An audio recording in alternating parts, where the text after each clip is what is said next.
Boa noite a todos. Boa noite.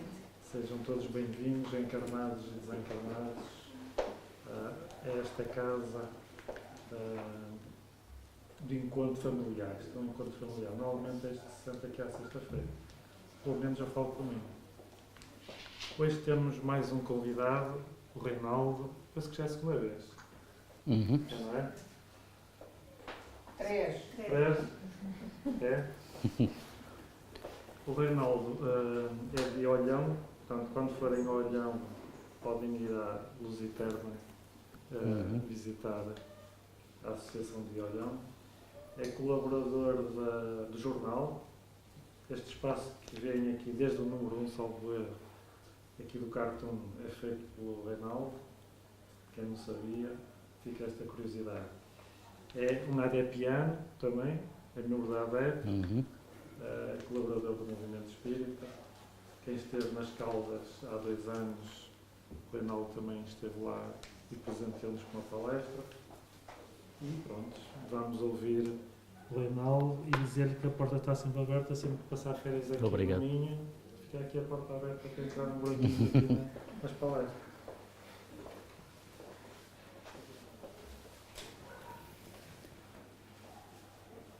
Obrigado. Obrigado pelo vosso acolhimento, pela vossa generosidade. Considero que sempre que estou numa casa espírita estou em família. E, portanto, eu sinto-me em família e sinto-me bem. Como é hábito nos nossos trabalhos, começamos com uma prece que não tem nada de ritualístico. É apenas prepararmos mentalmente, espiritualmente, para ligar às forças da vida, aos bons espíritos, aos nossos guias, aos nossos espíritos familiares que sempre nos acompanham, para que nos amparem e auxiliem nestes momentos. E que tudo aquilo que tivermos a hipótese de refletir aqui esta noite, daquilo que em conjunto pudermos debater e aprender, retiremos sempre aquilo que é o mais proveitoso para nós. Que possamos também ter senso crítico sobre aquilo que ouvimos, sobre aquilo que vemos, sobre aquilo que vivemos, para retirar o que é importante. Então agradecemos a Deus, a Jesus, aos bons espíritos, esta noite e estes momentos de convite. Que eles nos amparem, auxiliem neste momento em conjunto e que todo o aprendizado nos possa enriquecer para a nossa vida íntima, para a nossa vida em sociedade e para o nosso progresso espiritual. Que assim seja.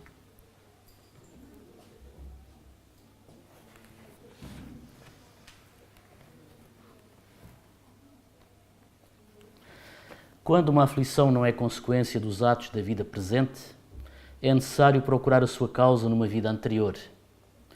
Isso que chamamos caprichos da sorte nada mais são que os efeitos da justiça de Deus.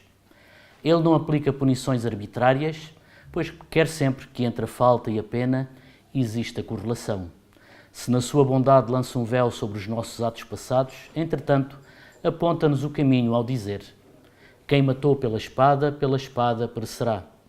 Palavras que podemos traduzir assim: somos sempre punidos naquilo em que pecamos. Se, pois, alguém é afligido com a perda da visão, é que a vista foi para ele uma causa de queda. Talvez também tenha sido causa de perda da vista para outro. Pode alguém ter ficado cego pelo excesso de trabalho que lhe impôs, ou ainda em consequência de maus tratos, de falta de cuidados, etc. E então sofre agora a pena de talião. Ele mesmo, no seu arrependimento, pode ter escolhido esta expiação, aplicando a si próprio estas palavras do Cristo: se o vosso olho for motivo de escândalo, arrancai-o. E isto é do capítulo 8º, Bem-aventurados os puros de coração. Então vivemos uma vida de sociedade onde somos chamados a cumprir a nossa quota parte em termos de trabalho, de responsabilidade, naquilo que é o coletivo. Mas dentro desse coletivo temos também o nosso coletivo mais pessoal, a vida familiar, daqueles que nos são próximos, familiares, parentes, amigos mais ou menos chegados, e também temos a cota de responsabilidade para connosco próprios. Portanto, tudo aquilo que realizamos em termos de trabalho, porque trabalho é movimento, é uma lei da física, tudo aquilo que é movimento é trabalho, e portanto toda a vida, sendo dinâmica, é trabalho, não há vida estática, não há vida parada, toda a vida é perpétuo movimento. Basta que nós nos sentemos um pouco à noite a olhar as estrelas e parece que os luzeiros do céu também eles se movimentam com o passar das horas. E logo depois virá amanhã e parece que o sol nasce, e logo depois se levanta o vento e dissipa, e portanto toda a dinâmica da vida existe porque há movimento. Todo o nosso organismo biológico é trabalho. Nós podemos estar a repousar, mas enquanto repousamos, as nossas inúmeras células estão a trabalhar. O nosso cérebro está a trabalhar. Toda essa corrente sanguínea, todos os nossos vasos, tudo está a funcionar. E, portanto, não há vida estática. Toda a vida é movimento. Mesmo que estejamos parados, estamos a pensar. E estando a pensar, estamos a gastar energia. Estando a gastar energia, estamos a trabalhar. Tudo é trabalho na natureza. E o trabalho existe como uma necessidade que nos faz também progredir. Imaginemos que se nós nascêssemos, reencarnássemos e tudo estivesse de tal maneira facilitado que não precisássemos de fazer nada. A vida seria uma coisa bastante enfadonha, chata. Então nós somos, por necessidade da própria vida, convidados a exercer a nossa quota parte de trabalho na existência. E isso justifica a nossa reencarnação. Não reencarnamos porque temos benefícios ou penas, não reencarnamos porque temos privilégios ou não, reencarnamos porque precisamos evoluir e progredir. Então o trabalho faz parte dessa necessidade de progresso. Se nós, de acordo com o clima, sentíssemos calor ou frio, nós teríamos que procurar resguardo. Então teríamos que inventar um meio de nos protegermos. E isso é um desafio à nossa inteligência. E sendo um desafio à nossa inteligência, obriga-nos a trabalhar. E trabalhando, nós somos obrigados a desenvolver o conhecimento. Olhamos para estas serranias aqui à volta e é fácil imaginar que há milhares de anos atrás, ou milhões de anos atrás, estas serras estariam cheias de animais, alguns hoje extintos, alguns hoje raros, alguns hoje que se mantêm, e encontraríamos também grupos humanos que teriam que se adaptar a este clima, subir e descer as serras, ir à procura de água, de sementes, de alimentos, de animais, sempre em perpétuo movimento. E neste contacto com o meio, o desafio da inteligência, procurar resolver problemas. As coisas não aparecem feitas, nós temos que as fazer. Então isto é um desafio à inteligência. E se recuarmos um pouco mais tarde ainda, nós somos convidados a olhar para os vestígios históricos e a ver que houve civilizações muito antigas, com 30, 40 mil anos, onde nós vivíamos com meios muito rudimentares.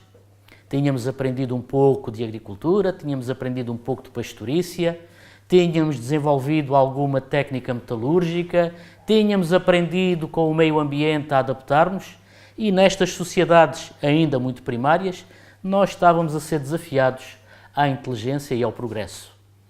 Daí que nós começamos a inventar umas casinhas para nos abrigar, inventámos arados, inventámos o fogo, desenvolvemos a roda e as civilizações foram sucedendo fruto dessa dinâmica e desse trabalho. Portanto, a lei da vida não é uma lei estática, é uma lei de movimento.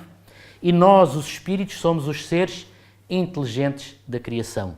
E a inteligência é um recurso que nós temos, um talento natural, que deve ser desenvolvido. Nós, muito naturalmente, temos uma coisa que se chama curiosidade.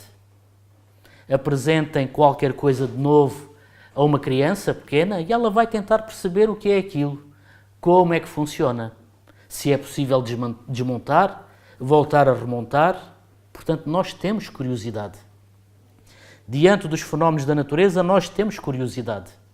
E é esta curiosidade que faz que o conhecimento se transforme em ciência. Nós começamos por conhecer empiricamente e depois vamos à procura de uma lei, por repetição, por sincronia, que nos vai dizer que este fenómeno acontece ou decorre disto, disto e disto. Tem uma causa e tem um efeito. A causa é esta, se tivermos o meio e tivermos os instrumentos, o que vamos obter é aquilo. Isto é a nossa ciência, o nosso conhecimento. Começa pela observação. Muito naturalmente, nós, há 40 mil anos, andaríamos por aqui a ver o que é que havia. E descobrimos que haviam plantas que eram boas para os desarranjos intestinais, haviam outras que eram boas quando nós tínhamos constipações, haviam outras que nós tomássemos, já ajudavam a melhorar a pele e o cabelo, e portanto, naturalmente, nós começamos a perceber-nos que a natureza também tinha recursos essenciais para a saúde humana. E isto começa por ser feitiçaria, manipular isto, compreender isto, saber que em determinada altura do ano eu posso colher, e deve ser pela madrugada, e deve ser posto a secar em determinadas condições, com X tempo de secagem, para depois poder ser aplicado. Isto era feitiçaria. Isto, transitando de um para o outro, foi perdurando na tradição e pouco a pouco foi-se transformando naquilo que é hoje a nossa farmácia. Sabendo que nós podemos agarrar em pedacinhos de terra e combinando esses pedacinhos de terra nós podemos obter resultados. Se agarrarmos na argila, a argila pode funcionar como cataplasma para determinadas dores dos ossos, por exemplo, para articulações. Se misturarmos determinados elementos, nós conseguimos obter reações químicas. Então isto estava no âmbito da alquimia, e a alquimia evoluiu e transformou-se na química, e compreendemos há muito tempo que se nós friccionássemos um pedaço de madeira obtínhamos fogo, e transformávamos uma energia em outra energia, uma energia que estava condensada na madeira numa energia calorífica ou luminosa, e esta experiência da energia que foi evoluindo ao longo do tempo, nós conseguimos represá-la em moinhos, conseguimos mais tarde represar em barragens. Hoje temos a eletricidade, da eletricidade passamos ao átomo e deste conhecimento da energia temos hoje estes equipamentos todos, que começaram com uma simples fricção de madeira e criar o fogo. E hoje conseguimos, através destes conhecimentos da física, da química e de tudo mais, ter tecnologia com a qual falamos à distância, isto é, conhecimento, é experiência adquirida ao longo de milhões de anos. Há coisas que nós usamos intuitivamente e não nos preocupamos como é que funciona, como é que é feito, porque somos educados ou habituados a que isto funcione. Mas se olharmos para a história de qualquer objeto, nós vemos que toda ela é uma história de ciência que é muito antiga. As coisas que hoje temos parecem-nos fáceis e, no entanto, demoraram milhões de anos a serem conquistadas.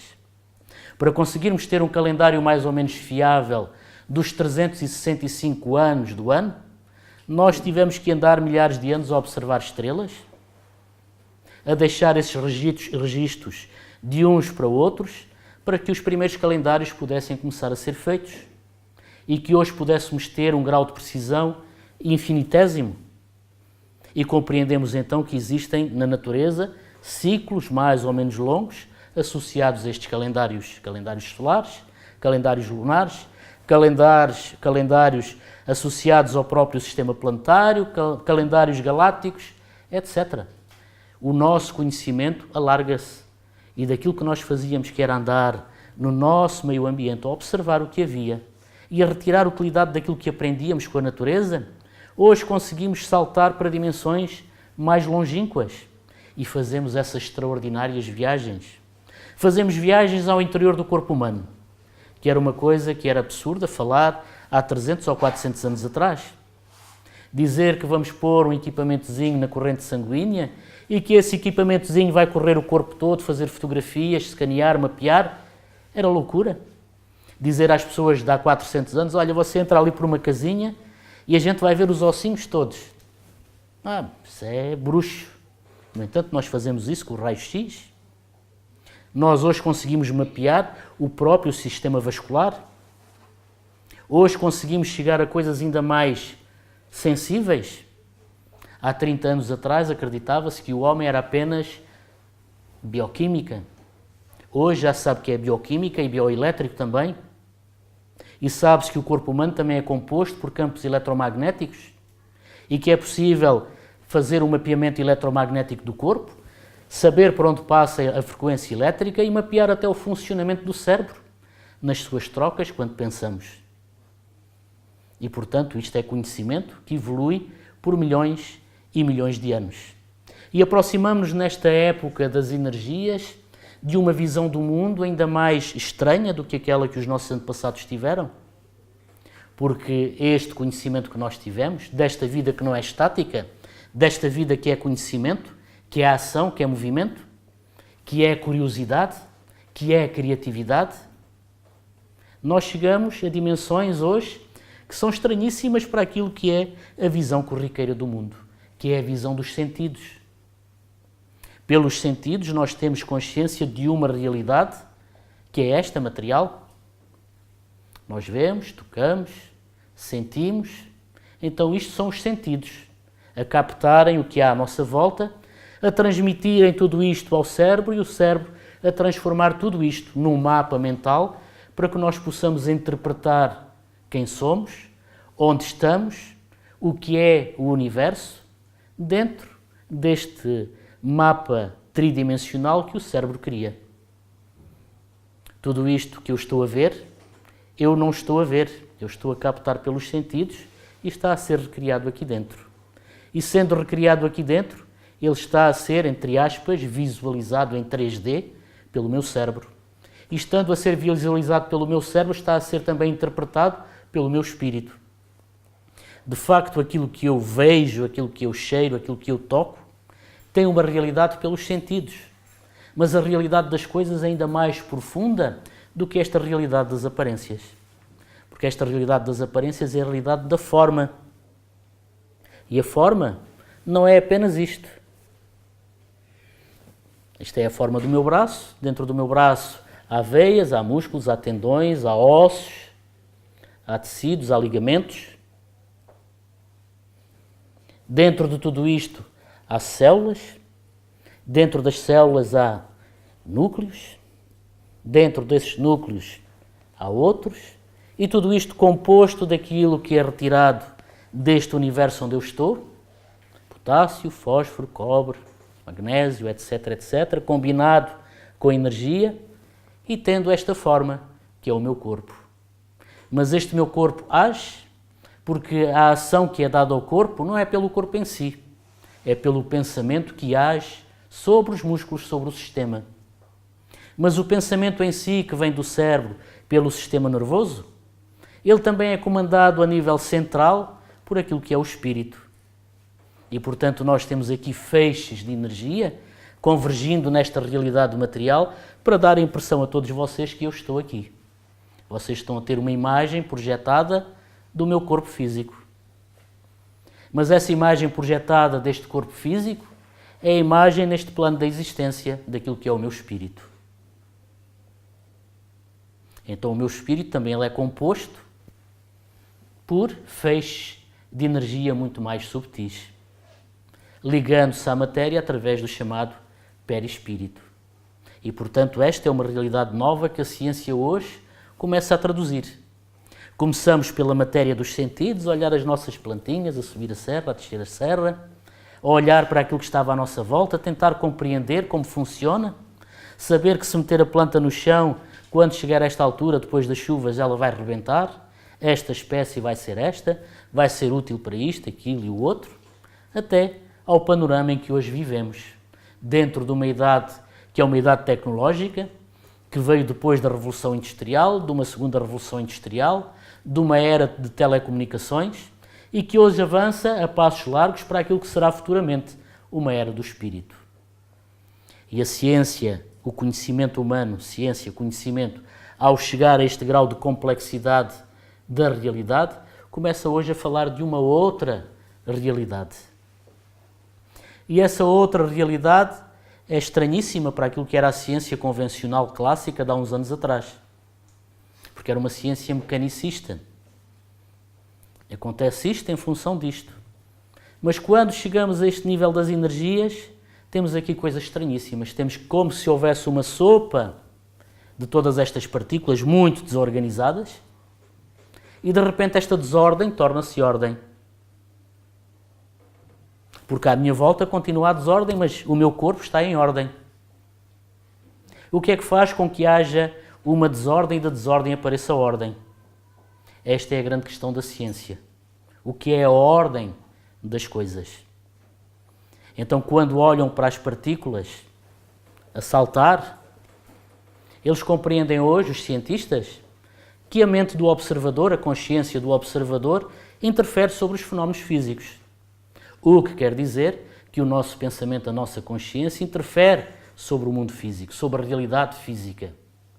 Então há uma ordem de inversão hoje em dia na ciência. Não é a matéria que cria a consciência, que era o que se dizia até há uns anos atrás, é a consciência que cria a matéria. Ou seja, não é a matéria que vai dar origem ao pensamento, é o pensamento que vai dar origem à matéria. Não é a matéria que vai fazer com que nós pensemos, é o nós pensarmos que dá ordem à matéria. E se nós olharmos para a primeira pergunta do Livro dos Espíritos, o que é Deus?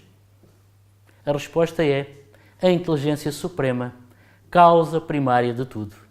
Então os Espíritos já diziam que o universo existia porque existia uma inteligência que o pensava, uma inteligência que o concebia. E estou a usar uma analogia em termos humanos. Estou a dizer pensar, estou a dizer criar, porque não tenho outras palavras para explicar o fenómeno.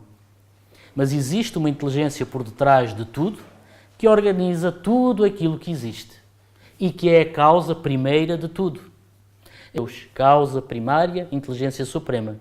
O segundo é o Espírito e o terceiro é a matéria. Deus, Espírito e matéria são aquilo que faz a existência do nosso universo. Deus, a inteligência suprema, o Espírito, que somos nós, os seres inteligentes da criação, e a matéria, que é o resto que povoa este espaço. Em determinada altura, Kardec pergunta se é necessário ao Espírito a matéria, ou se o Espírito poderia viver independentemente da matéria. E a resposta é: o Espírito podia viver independentemente da matéria. Mas a matéria é necessária ao Espírito para que este se desenvolva. Então é como se a matéria fosse um meio plástico que nós podemos moldar, que nós podemos trabalhar, que nós podemos conhecer e retirar dele todas as qualidades e características possíveis para que isso desenvolva em nós a inteligência.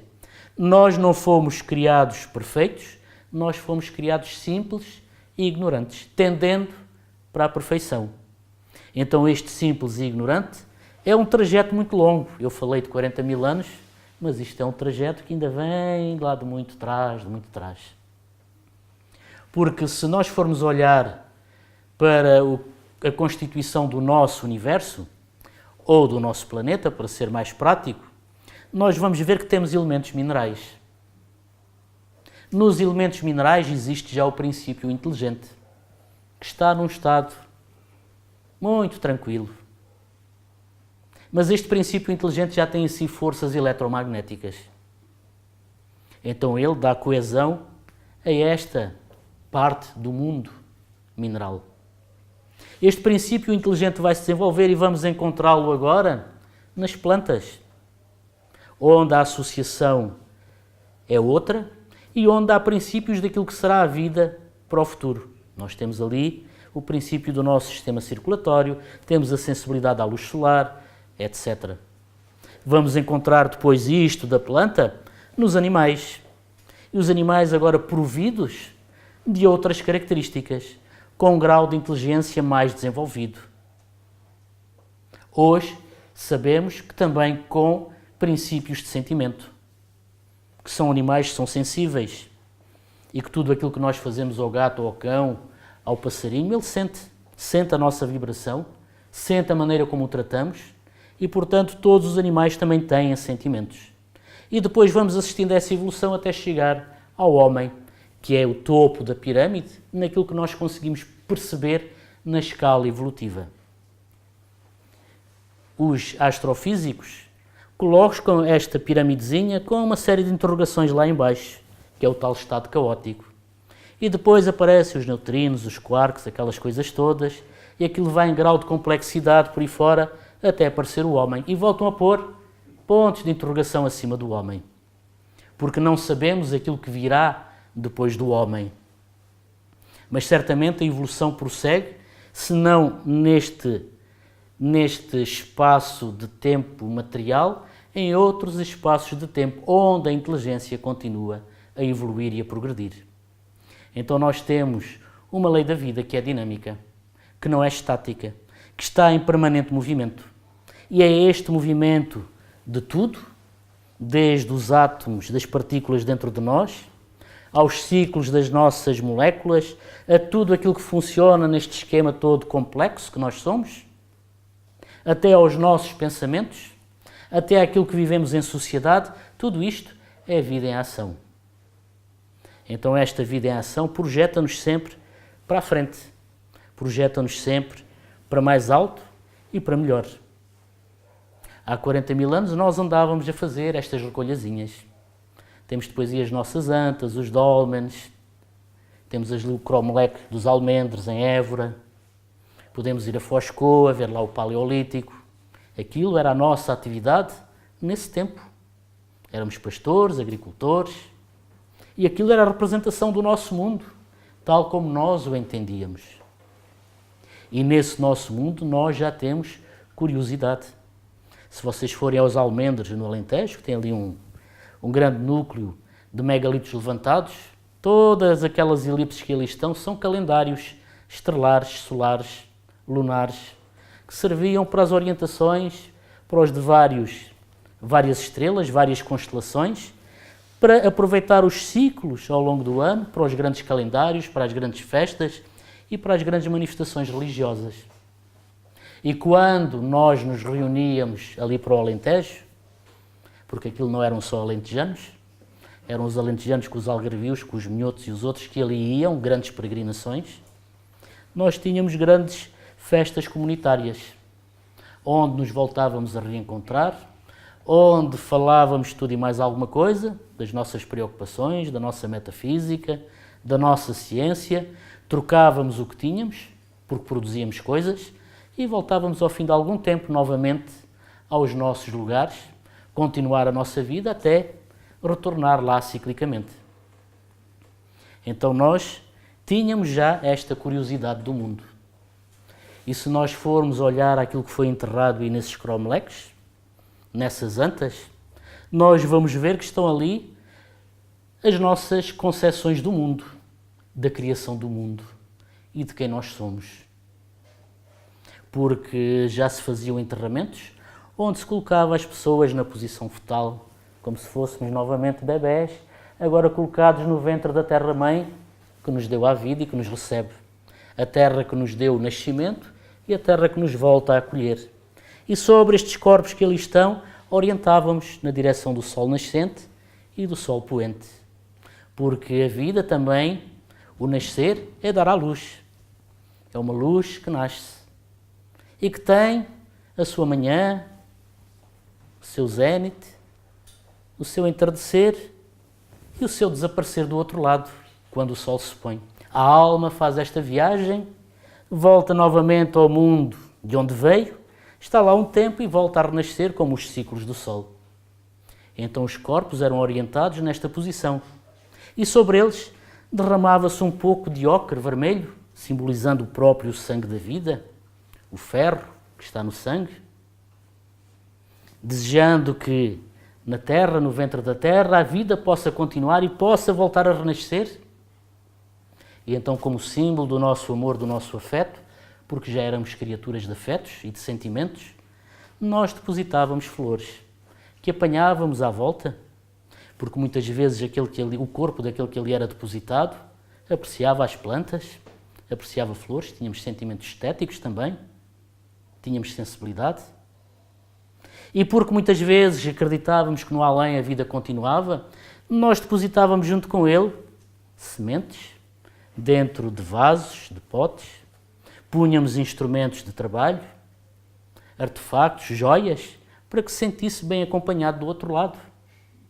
Então tudo isto era acompanhado de formas religiosas para a altura, acreditando que aqueles antepassados que haviam antecedido ali estariam a receber aquele que novamente se levantava das sombras do túmulo para prosseguir a vida do além. E da mesma forma, quando algum bebê nascia, nós o recebíamos e atribuíamos um nome, porque dar um nome é dar existência, dar identidade. Então dávamos um nome que lembrava muitas vezes aqueles outros que já haviam partido. E eram eles novamente que retornavam à nossa tribo e ao nosso clã. Então tudo isto estava ligado aos grandes ciclos da natureza, aos grandes ciclos da vida, porque nós andávamos pela natureza, tentávamos decifrar o mistério de tudo e tentar compreender quem somos nós no meio desta gigantesca máquina deslumbrante que é a vida. Então nós, deste nascer do sol, deste ciclo de estrelas, destas plantações, destas etapas, nós fazemos parte de tudo isto. Nós somos também parte da própria natureza. Nós fazemos parte dos próprios ciclos da natureza. E tanto fazemos parte dos ciclos da natureza, por exemplo, as mulheres estão associadas à lua, aos ciclos da lua, da água, do magnetismo da terra, da vida. Porque nós fazemos parte do ciclo da vida. Tudo o que acontece em termos da vida do planeta nos afeta. Tudo o que acontece em termos das energias do cosmos nos afeta. E toda a energia que nós produzimos afeta-nos a nós mesmos e afeta aos outros. Porque o que pensamos torna-se real. A própria ciência diz que nós, ao observarmos um fenómeno, nós interferimos sobre o fenómeno. Então a inteligência interfere sobre os fenómenos materiais. Aquilo que pensamos é real. Então isto leva-nos, neste dialbar do século XXI, a uma outra postura, que é uma postura de maior consciência. Tivemos ciência, agora temos consciência. Temos que estar com a ciência. Temos que acompanhar a ciência. A ciência, o conhecimento das coisas, tem que estar em nós. Já não tomamos decisões por arbítrio do acaso, tomamos decisões por consciência. E precisamos de tomar cada vez mais decisões com mais consciência, porque interferimos sobre a realidade à nossa volta. Até ao século XIX, XVIII, XIX, o homem tinha um pensamento um pouco estranho. Nós acreditávamos que as riquezas da terra eram inesgotáveis, que todos os recursos eram inesgotáveis e, portanto, podíamos fazer tudo e mais alguma coisa porque a natureza sempre haveria de dar com abundância. Hoje sabemos que não é muito bem assim e que toda a ação do homem tem que ser uma ação também generosa, não pode ser uma ação predadora, depredatória. Não podemos esbanjar recursos, matar a natureza, porque literalmente é matar, sem saber que isso terá consequências para nós. Há uns anos atrás, ou melhor, no século XVII, houve um senhor que chegou a umas ilhas lá no Pacífico e achou um povo subnutrido, muito esfomeado. E, curiosamente, esse povo subnutrido, esfomeado, que vivia numa civilização muito atrasada, tinha junto às praias grandes estátuas, grandes monumentos, que causaram grande e profunda impressão àqueles navegadores que ali chegavam pela primeira vez, vindos da Europa. E olhando para aquelas figuras de pedra, questionaram os nativos quem eram aquelas estátuas e porque é que ali estavam. E eles não sabiam muito bem. Já ali estavam pelos antepassados, chamavam-lhes Monoi, e representavam provavelmente divindades ou deuses.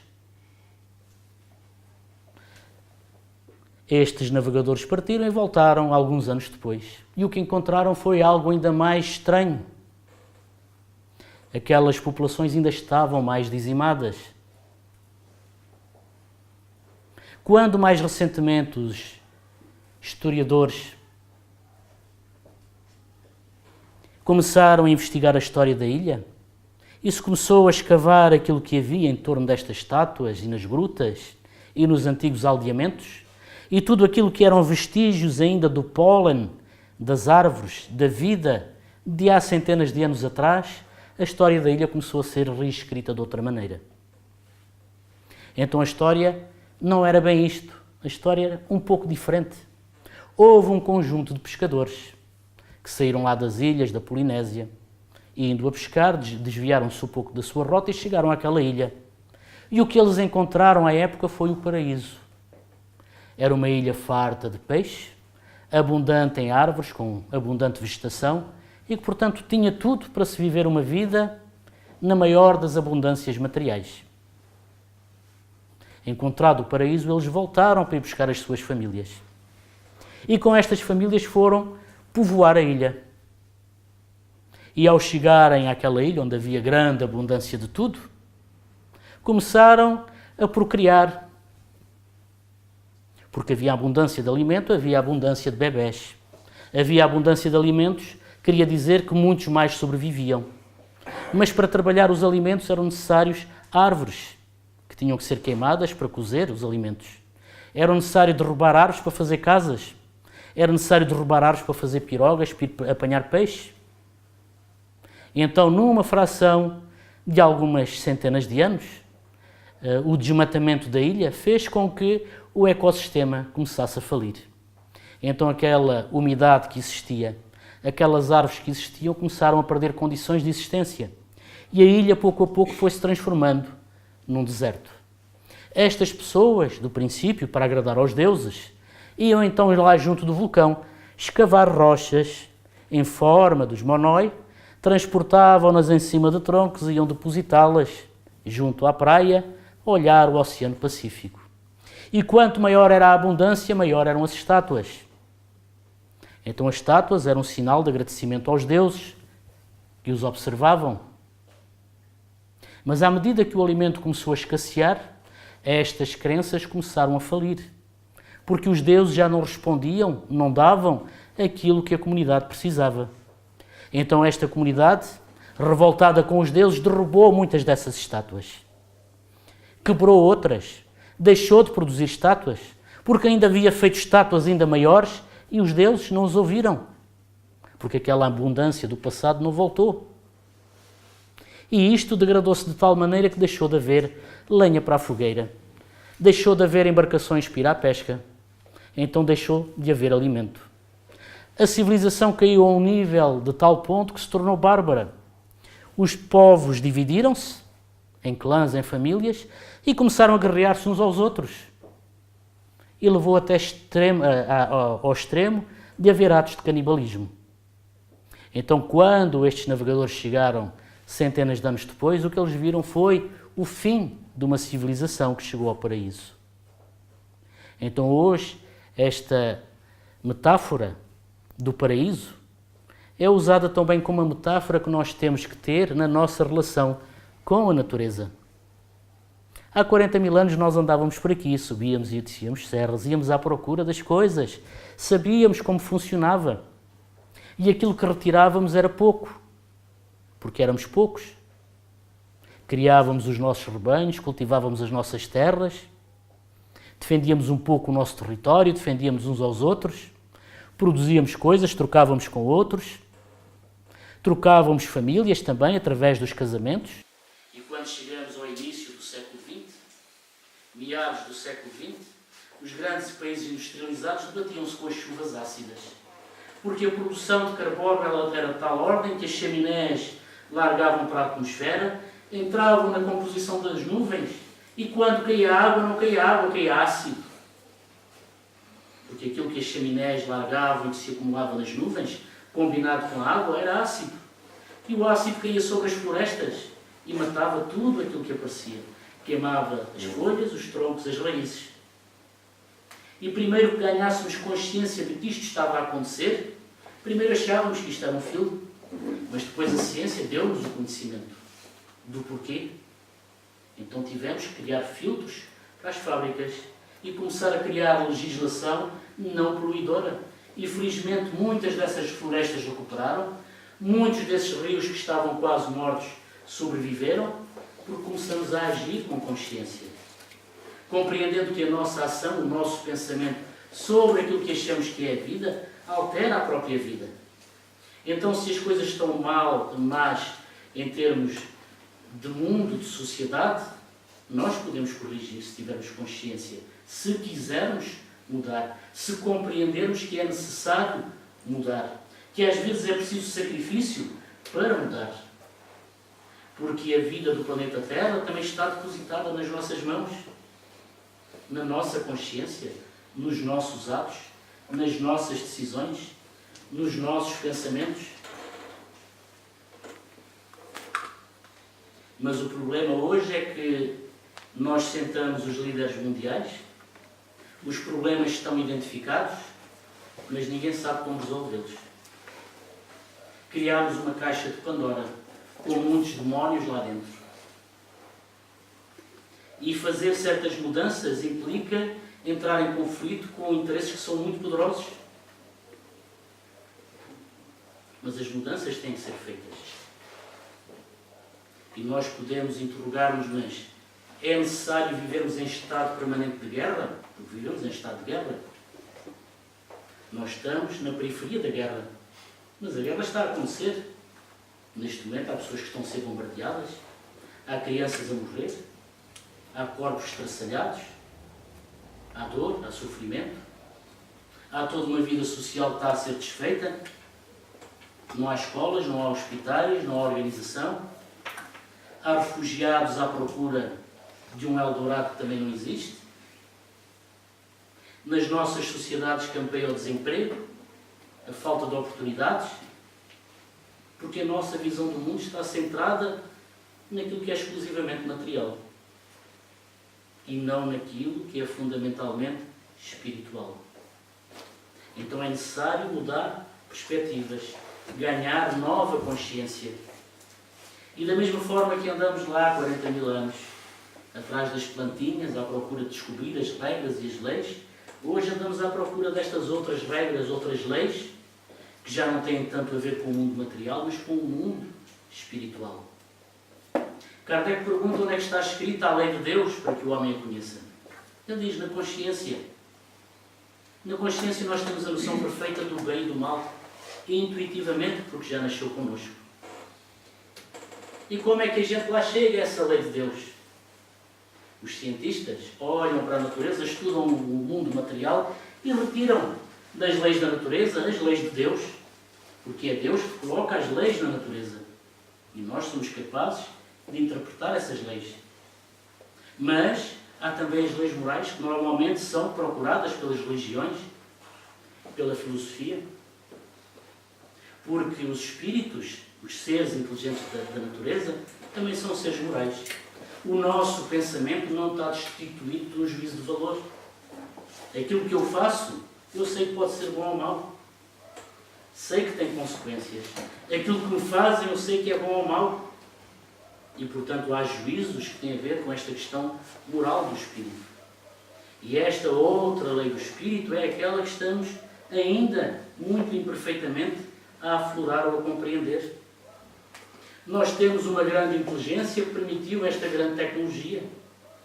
Mas ao lado da inteligência é necessário agora cultivar o coração, os sentimentos, a sensibilidade, para que, realizando as coisas, realizemos com aquilo que nós podemos chamar amor. Saber que é bom aquilo que a gente faz, que é proveitoso, que é útil, que é necessário, que é benéfico. E retirar da ciência e da inteligência essa grande porção que é utilizada muitas vezes apenas para pesquisar o que dá dinheiro. Vai-se à procura de um medicamento, às vezes não é para salvar a vida imediatamente, é porque esta doença pode dar muito dinheiro. E este medicamento pode ser vendido a preço de ouro porque é raro. Se calhar será daqui a muitos anos oferecido, mas agora enriquecemos com ele. E isto aplica-se a muitas outras coisas. A quase tudo. Mas para isto também é preciso consciência. Consciência de que o mundo não é meu, o mundo é nosso. De que o mundo não me pertence, e como diriam os índios da América, eu é que pertenço ao mundo. A terra não me pertence, eu pertenço à terra. A Terra deu os elementos para constituir o meu corpo. E quando eu desencarnar, o meu corpo vai devolver à Terra aquilo que a Terra me deu. Me volta a receber. O que eu levo para o outro lado é apenas aquilo que o meu espírito conseguiu realizar, aquilo que cultivei e desenvolvi em mim. O resto fica tudo. Há pouco tempo apareceu uma carta atribuída a Steve Jobs, que foi o grande guru da informática, das telecomunicações, das novas aplicações para os telemóveis, etc. Um homem que era colocado nos píncaros do mundo. E um homem que diz nessa carta: eu trabalhei muito para ser quem fui e sempre trabalhei porque acreditava que a minha vida era feita para o trabalho. Hoje, eu estava profundamente doente, hoje eu sei que a cama mais cara do mundo é uma cama de hospital. E que não há dinheiro do mundo nenhum que faça com que outro passe o sofrimento que eu tenho que passar. Não há dinheiro nenhum no mundo que faça com que o outro carregue a minha cruz. E, portanto, há um momento em que a gente ganha dinheiro e fortuna, mas deve pensar o que é que está aqui a fazer na vida. E eu não parei a tempo. Hoje, quando olho para a minha vida, penso que perdi. Na família, com os amigos, na própria vida. Deixei de viver e de apreciar a vida. E então o que é que eu levo para o outro lado? Dinheiro? Não levo nenhum. Fama? Não levo nenhuma. A única coisa que podemos transportar, diz ele também, e que vai connosco e que nunca acaba e que é eterno, é o amor.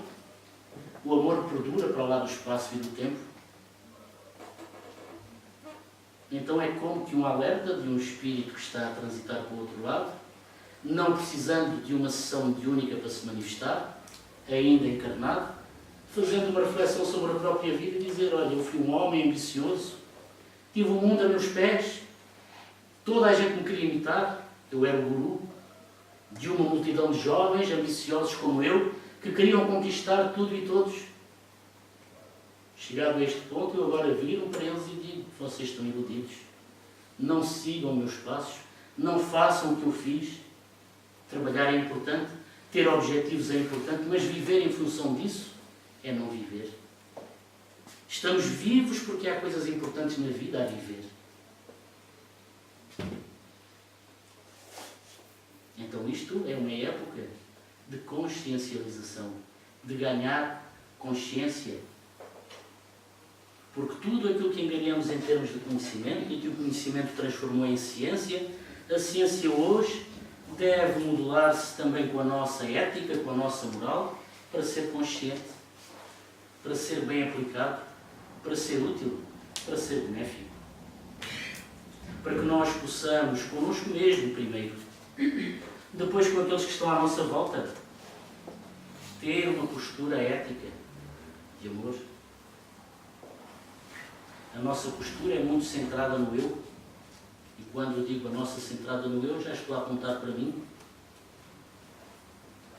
É uma postura em que temos que compreender que o eu sozinho não funciona. E que não vive tudo em função do eu.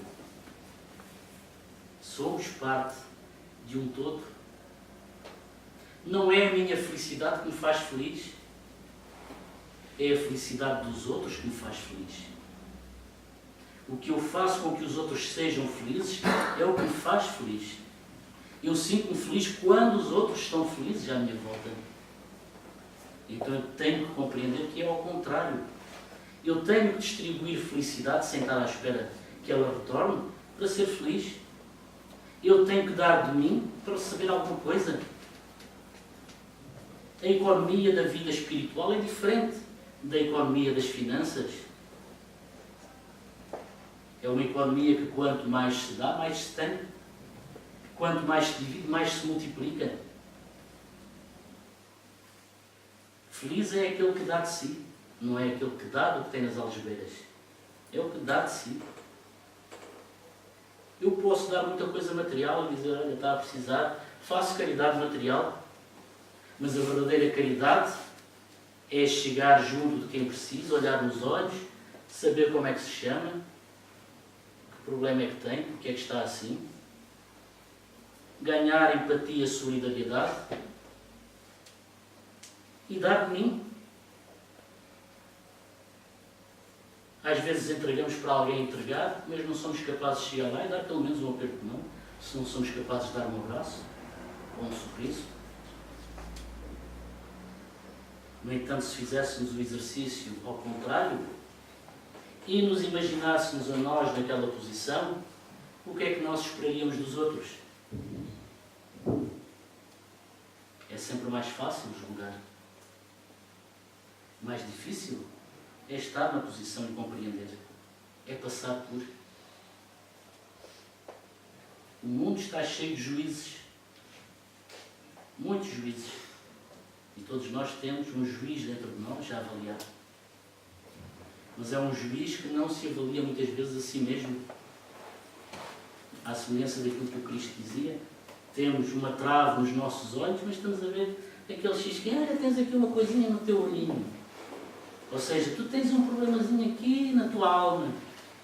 Olha bem, isto é uma falha grave. E diz assim, é uma falha grave, olha. E tu, quantas falhas graves tens? Que lições é que me queres dar? Então é necessário olhar para dentro de nós mesmos. O texto do Evangelho dizia que muitas das causas das nossas aflições não decorrem da vida do agora. Vêm de anteriores vivências. Então nós estamos novamente a ser convidados ao aprendizado. E cada aprendizado é um grau de consciência que nós galgamos. E cada grau de consciência que nós galgamos é um patamar de felicidade que alcançamos. E cada patamar de felicidade que alcançamos é estarmos mais próximos de um estado espiritual mais feliz. Porque nós não vamos abrir uma porta como esta e dizer, oi, vou desencarnar, passei para o outro lado, desencarnei, carreguei num botão, estou no céu. Não vai acontecer.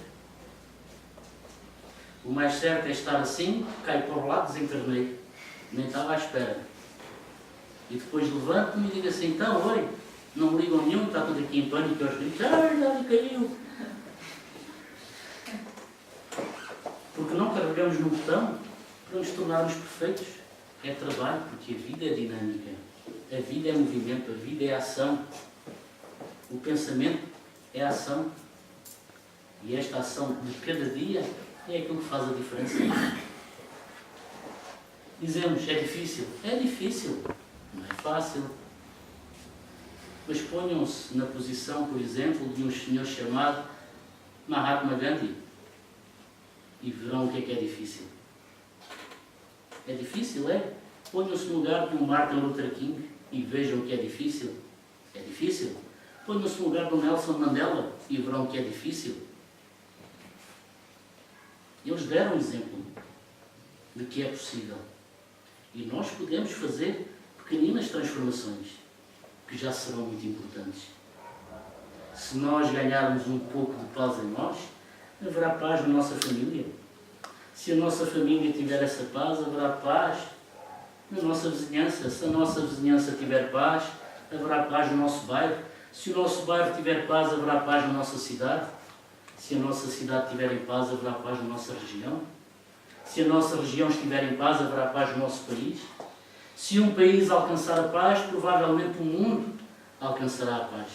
Não é preciso pedir muito, apenas que cada um faça a sua quota parte naquilo que é a obra da criação, e é para isso que nós fomos chamados à reencarnação, para trabalharmos a nossa quota parte na obra da criação. Nós sofremos. Óbvio. Sou espírita, mas não sou privilegiado. Não tenho privilégio nenhum.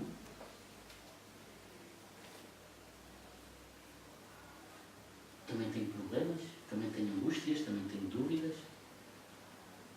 Estou no corpo físico, enquanto aqui estou, sou humano, sou um espírito encarnado. Não tenho uma auréola de santo, não sou santo, nem sequer santos. E qualquer um de nós está a fazer o mesmo caminho. Mas quando isso acontece, e começa a acontecer, há mudanças substanciais. Então, uma época de consciencialização. E, curiosamente, no Sermão da Montanha, Jesus não diz: abençoados os ricos da terra, os poderosos, os famosos, diz os humildes, os simples, os mansos, pessoas normais, pessoas simples, humildes, que compreendem que não são mais que os outros, mas que têm boa vontade para realizar aquilo que devem realizar onde estão. E quando eles fazem essas mudanças, estão a caminho do reino dos céus, porque começa dentro do coração.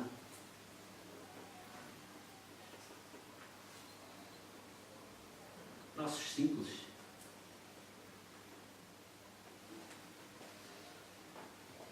E temos que simplificar a nossa vida. Antigamente, 40 mil anos, andávamos por aí, havia ursos, lobos, javalis. Um pouco mais antes, muito antes, ali para o Tejo, haviam jacarés. E andávamos por aí e não tínhamos medo. Hoje saímos à rua e andamos em pânico. Temos que simplificar a nossa vida e retirar o medo de dentro de nós. O medo de sermos quem na verdade nós somos. Somos filhos de Deus. Não somos máquinas, não somos números, não somos autómatos. Temos sensibilidade. Temos que simplificar a nossa vida e voltar a recuperar dentro de nós tudo isso que nos liga à essência da própria vida. Para que possamos cantar a vida. Cantar as serras, os montes, os vales, as árvores, a água, o ar, as abelhas, as borboletas, os pássaros, o canto das aves, as nuvens, o céu, as estrelas. Cantar a amizade, cantar a compreensão, dar graças por tudo aquilo que recebemos, pelo ar que inspiramos. Podermos ver, ouvir, falar, pensar,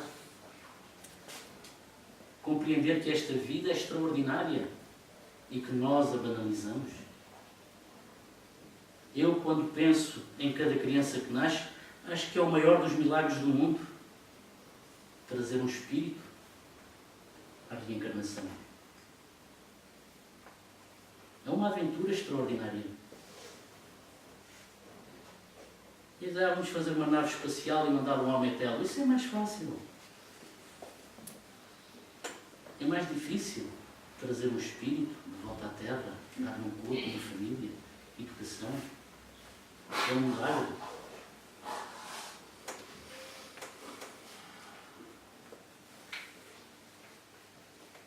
Produzir eletricidade, energia solar,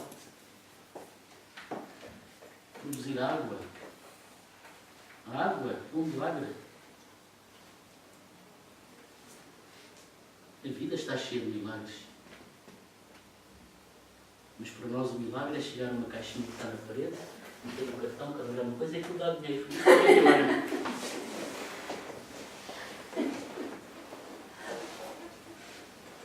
Temos que investir naquilo que vale a pena.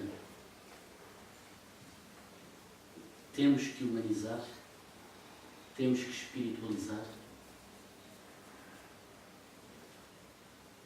E temos que compreender que os pequenos gestos é que são o tempero da vida, o que dá sabor à existência.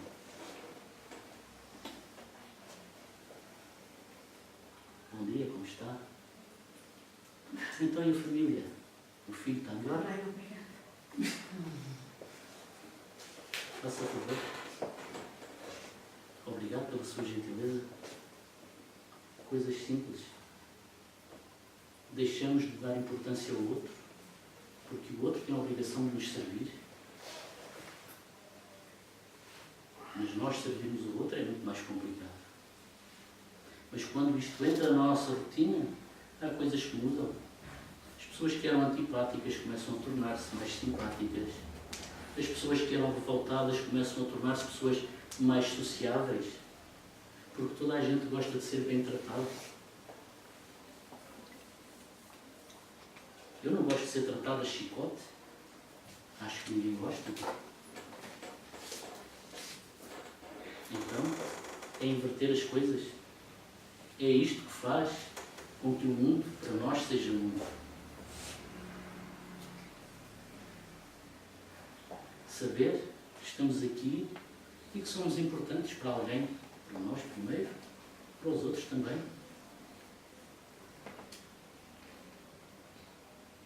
E que estamos aqui com um propósito, com uma finalidade e não por acaso. E que fizemos essa viagem tão extraordinária para reencarnar, atravessamos o espaço e o tempo para ter um corpo, com um propósito. E que um dia voltaremos ao outro lado e continuaremos com o nosso propósito. E quer sejamos professores, lavradores, trabalhadores disto, daquilo ou do outro, sejamos bons naquilo que fazemos. Todos somos importantes. Todos temos um papel na sociedade.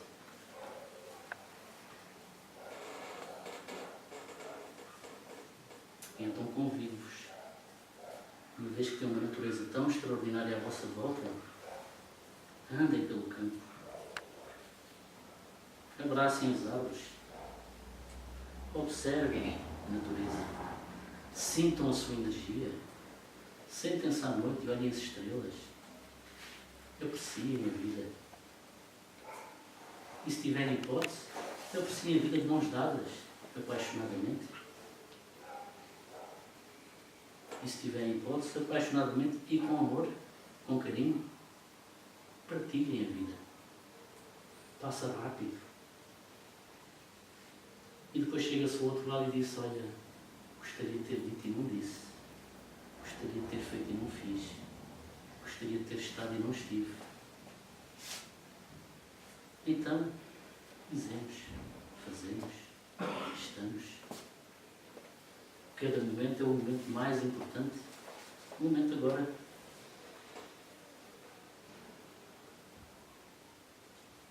Ganhemos consciência disso. Porque os grandes obsessores não são os outros. Os grandes obsessores somos nós mesmos com os nossos medos. Não estar em paz comigo é a minha grande obsessão. É a porta que abre portas às outras obsessões. Não sentir amor em mim mesmo é o que me faz sentir revolta diante dos outros. Ou fazer com que os outros se sintam revoltados diante de mim. Pequenas mudanças. E sonhem muito. Imaginem muito, criem muito. Porque a vida também foi dada para isso. Se forem para a Serra, imaginem que estavam aqui há 40 anos atrás. E se calhar terão surpresas dentro das vossas memórias antigas. Vão se recordar de coisas que viveram e vão compreender porque é que são hoje assim. Porque essas memórias continuam vivas. E não estamos ao acaso onde estamos e com quem estamos. A vida tem sempre um propósito.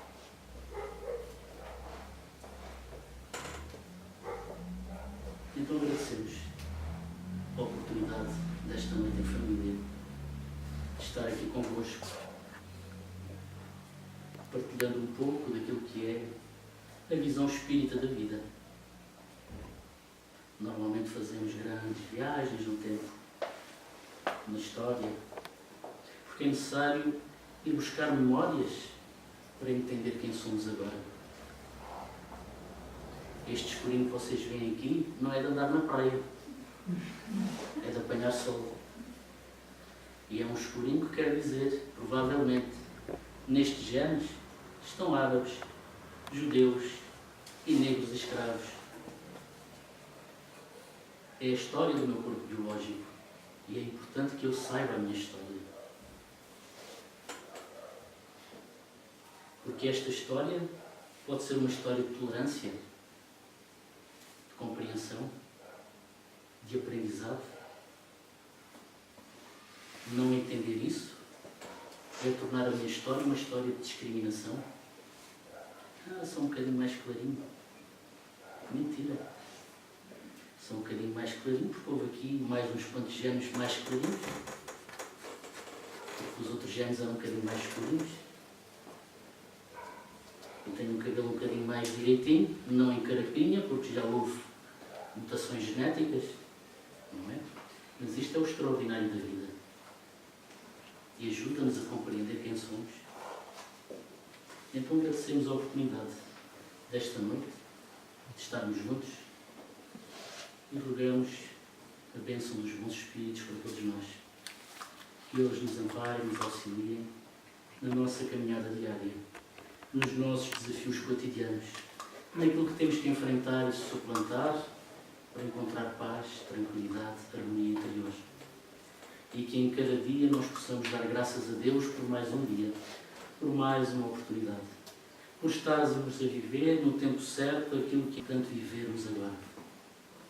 E que com simplicidade e com humildade possamos dar testemunho daquilo que em nós já entrou e daquilo que em nós já mudou.